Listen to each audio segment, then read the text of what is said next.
All right, ladies, we made it to week 2, and we are here for our first workout of the week.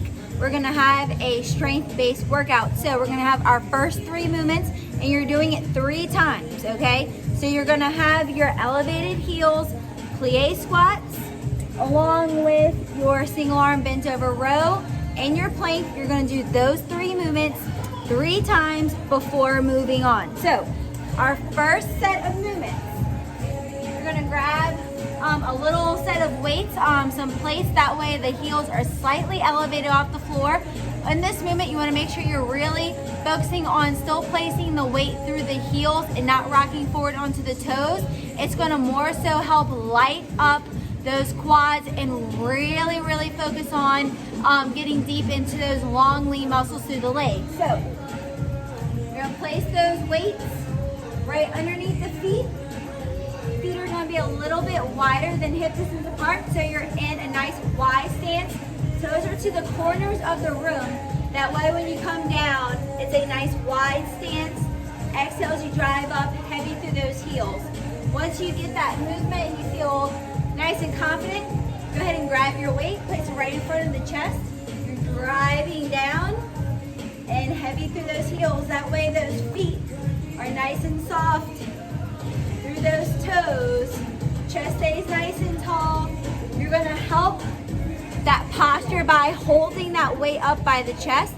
If you have that weight down low, you're more than likely going to hinge forward, so try to hold the weight by the chest. That way you can keep the back nice and tall and we're not hinging forward. Go to your range of motion and to your weight. So remember, you want to challenge yourself by picking a weight that's going to be challenging and gonna be a little bit heavier, okay? You are going to feel it through the inner and those outer thighs as well. So during your warm-up, really open up the hips, get some wall swings in, focus on activating that lower body, and open up the legs. So we're gonna be there for 12 for our first set, and then we're gonna drop down to 10 reps. So every time you drop down in your reps, you're picking your weight back up. So 12 reps, you may go for 20 pounds. When you go in for your 10 reps, maybe we're going up to 25 to 30 pounds, okay? So you have your squats, and then coming in, bent over single arm row. So keep that body hinged forward. Back stays nice and flat. You're driving through the back. Exhale as you come into that pull. Facing the side, that way you can see the back stays nice and tall. Chin out of the chest. My focus stays forward and not down. That way you're pulling all through the back. The shoulders should stabilize that movement. Big pull, reaching that elbow past the rib cage. We're gonna be there, 12 on the right, 12 on the left. Remember, as you're going down in your reps, pick up your weight. Then we're coming in just to our plank hold. You can go into your high plank or forearm plank, whichever feels most comfortable for you. You're gonna feel a little more burn, keeping those arms straight in the shoulders. Coming in, no matter if you're a straight arm or forearm, going over just simple plank positioning. Make sure your shoulders and your feet all align with one another so the back stays tall. Remember, you're not wanting to bring those shoulders back, lifting the hips. Shift the body weight forward. That way the wrists and the shoulders are in line. And press back to those heels. That way we don't have any slack in the legs. Press back nice and strong. Keep the chin out of the chest. Everything stays nice and tight and engaged. Really focus on squeezing those legs together, keeping that body nice and tight. I put 60 seconds on there. If that 60 seconds is a stretch, go as long as you can, okay? And then kind of shake it out, jump right back into it, going for that full 60 seconds. So after you complete your third set of those 3 movements, grab some water. Then we're moving on to our final 3 movements for this workout.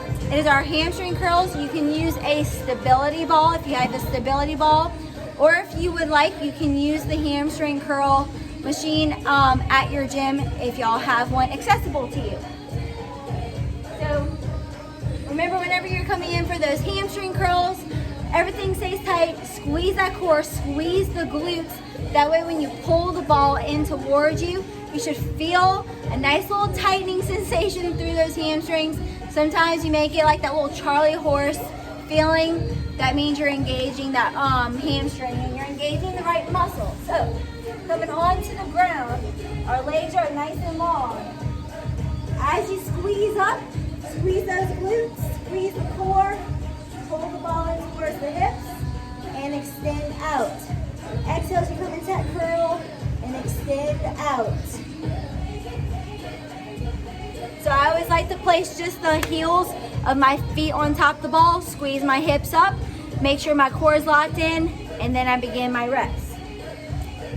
We're gonna be there, and then Arnold press. So nice little shoulder mobility movement, as well as strengthening the shoulders. We're gonna be here for our 12-10-10 as well. Palms facing in towards you.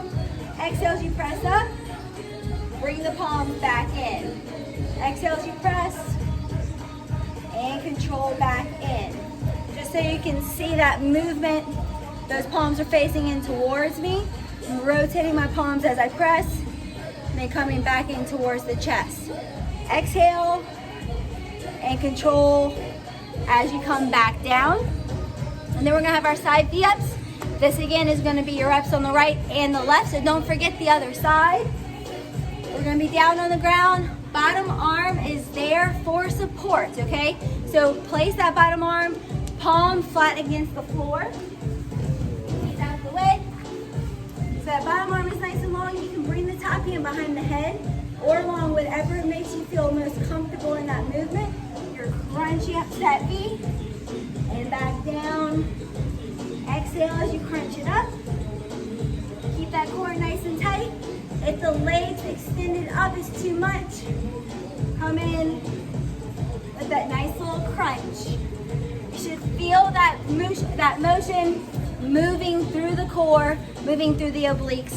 Do those 3 movements 3 times through. Follow your reps, okay? So that's the amount of the movement that you're doing. So remember, in this one, we're gonna be changing each week. So pay attention to the reps and the sets here. So y'all have fun. Let me know how it goes.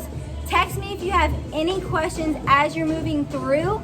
And I'll be more than happy to get with you and help you out. Tag along a finisher at the end of the workout to really blast that workout, especially as the weeks go on. We're getting stronger, getting more endurance, so you really want to push yourself and really push towards the end of that workout. So y'all have an awesome day, and I'll chat with y'all soon.